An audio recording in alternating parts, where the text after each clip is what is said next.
সংখ্যালঘু সম্প্রদায় থেকে সংক্ষেপে আলোচনা করবেন দেবকর রায় দুলাল দাস। আদাব এবং হিন্দু ভাইদের জন্য নমস্কার। আজকে সবার সম্মানিত সভাপতি, অন্যান্য সুধীবৃন্দ যারা উপস্থিত আছেন এই মঞ্চে এবং আমার মঞ্চের সামনে উপবিষ্ট সমস্ত ভাই বোনেরা বা পর্দার বোনেরা, বিভিন্ন সময় বিভিন্নভাবে নির্বাচন আসছে।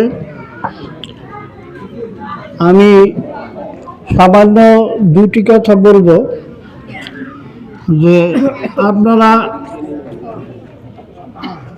যে সৌভাগ্যবান এই চরমনাইবাসী, কারণ একটা পীর পরিবারের সান্নিধ্যে আমরা আসছি এবং সেখানে এমন একটা অবস্থা, এখানে সমস্ত ধরনের মানুষ নিরাপদ। হিন্দুরা দরজা খোলায় দিয়ে এখন ঘুমায়, যেটা আগে ছিল না। আমার বয়স এখন তো কম হয় নাই, মোটামুটি একটু একটু করে ছোটবেলায় হয়তো নির্বাচন বোর্ডের খাইতে আইছি। তো তাতে তার পরিসংখ্যান করিয়ে দেখছি যাদের নির্বাচন করছি ইতিপূর্বে, তার চেয়ে আমি এই হুজুর নির্বাচন করলে আরাম পাইছি কি কোনো পয়সা পাতি পাইনি। পয়সা আগে কিছু পয়সা ওই সময় পয়সার দরকার ছিল, সে সময় পাইছি।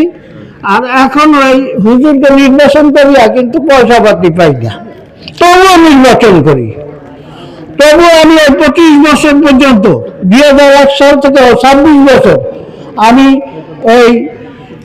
এই হুজুরদের নির্বাচন করতে করতে এখন পর্যন্ত এক মনে আসি এবং প্রতিটা ভোটেই আমি চেষ্টা করছি আত্মাকায় যাওয়ার এবং দিছি।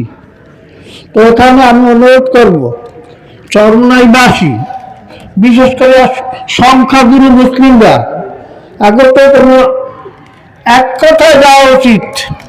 কোনো কথা আগে পিছিয়ে পরিবারের যদি কোনো সদস্য নির্বাচন করে, তাহলে তাদের উচিত 1 নম্বরে তাদের বিনা বাধা, বিনা টাকায়, বিনা কিছু ছাড়া তাদের ভোট দেওয়া উচিত। তো আমি অনুরোধ করব, আমরা সংখ্যালঘুরা এবার যারা আছে হিন্দুরা, তারা সবাই আমরা ভোট দেওয়ার চেষ্টা করবো এবং দেবো। আশা করি যতটুকু সম্ভব আমরা সাড়া পাইছি, তাতে সবাই ভোট দেবে। এবং আপনাদের সবাইকে, অন্যান্য যারা আছে সবাইকে আমি অনুরোধ করব, আপনারা হাত পাখায় ভোট দিয়া মুফতি সাহেবকে জয়যুক্ত করবেন, এই আশাবাদ ব্যক্ত করে আমি আমার